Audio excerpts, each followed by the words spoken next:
Eu vou chamar aqui a nossa segunda palestrante, a professora doutora, a senhora Thelma Lucchesi, que é diretora de Planejamento Estratégico na Secretaria de Desenvolvimento Econômico e Meio Ambiente do Mato Grosso do Sul, do Estado do Mato Grosso do Sul. E também é pesquisadora da Universidade Federal do Mato Grosso do Sul. Por favor.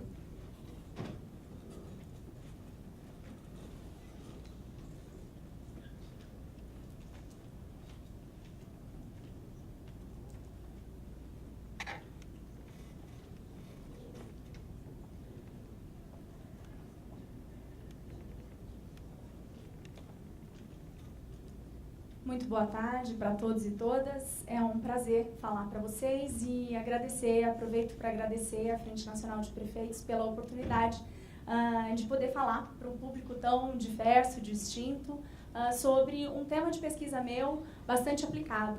Embora eu hoje esteja na Secretaria do Estado do meu governo, de Mato Grosso do Sul, eu sou pesquisadora e professora da Universidade Federal e a minha linha de pesquisa é estudar comportamentos de consumo, e hoje eu venho falar sobre algo que é muito pertinente para esse debate, que é a segurança hídrica, motivada por política pública e a mudança nos comportamentos de consumo, né? Bom,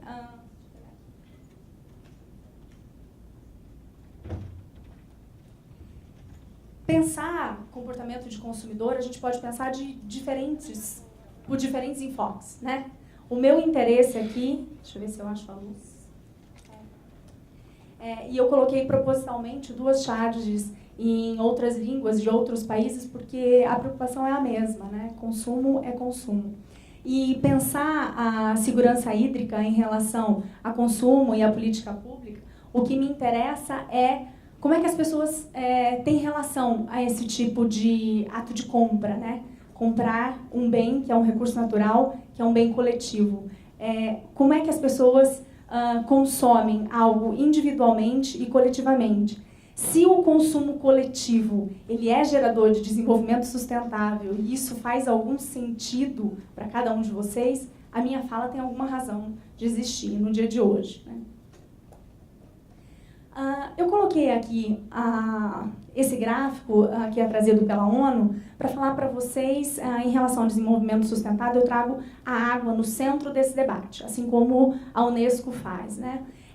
Eu coloquei ali alguns números, não dá para ver, mas o que mais me interessa naquele gráfico ali é esse número menor aqui, pensando no abastecimento das cidades e no consumo doméstico, porque, como eu falei, o que me interessa é o consumo individual e o consumo coletivo, né? E aí, pensando nessas modificações por que passam as sociedades e a nossa sociedade, pessoas migrando de classe econômica e as necessidades ficando cada vez menores e os nossos desejos mais infinitos, fica complicado para o poder público começar a propor um monte de ações governamentais e públicas, dizendo para a gente que a gente deve consumir menos água, a gente deve gastar menos água, não é?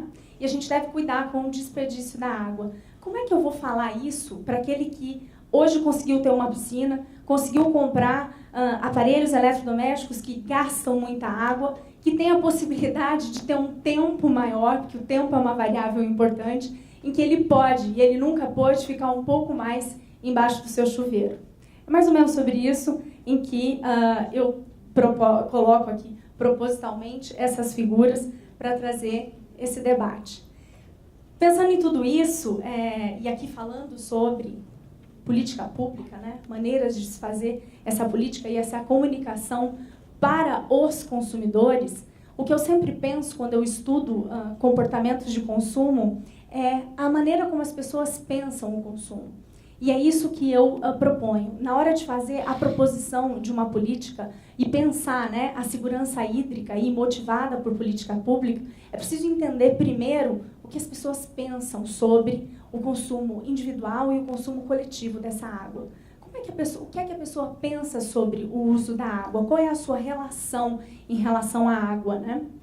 E daí, o que a gente acha hoje são muitas motivações em relação à pegada hídrica, né, em relação a consumos sustentáveis em relação à água, enquanto cada um desses ingredientes aqui estão presentes no nosso dia a dia, esse aqui hoje que a gente consumiu ali embaixo, naqueles food trucks, Aliás, a proposta é muito interessante, né? A gente não precisou, na verdade, não vai ter prato e garfo, ou talher, ou louça para ser lavada. A proposta cabe bem para um evento como esse, né? Mas tudo aquilo precisou de muita água para ser produzido. Mas se a gente começar a falar sobre isso para todos os consumidores, pode ser que isso não funcione. Pode ser que, se uma política for construída com base só numa pegada hídrica, que é um assunto muito atual, pode ser que ela não emplaque.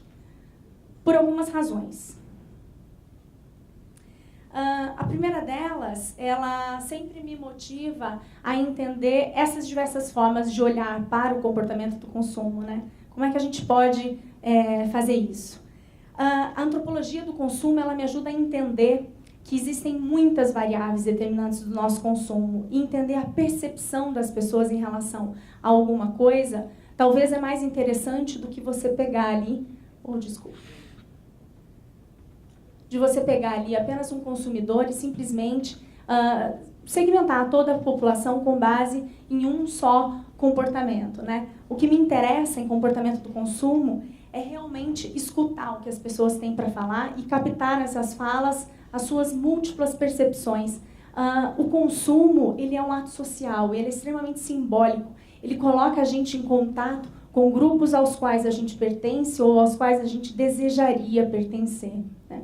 Então, por isso, é interessante fazer e captar informações para você segmentar essa população de tal modo que você consiga encontrar aí as oposições de pensamentos, né? E não só oposições, mas as opiniões que conseguem se encontrar no mesmo quadrante fatorial. Isso tem razão de ser. Muito bem, fazer a coisa certa, né? Na hora de propor uma política que pense essa segurança hídrica aí em forma de política pública e pensando nessa mudança de comportamento, a minha proposta não é construir uma única fala, mas múltiplas falas, para que essas falas tenham efeito ou façam sentido na vida da população, né? Caso contrário, uma política pública ela vai ter muito pouca eficiência mesmo e não vai conseguir ser vista a sua aplicabilidade, né? Bom, o que eu tinha para falar é isso. Eu agradeço muito a todo mundo. Muito obrigada, Vinícius.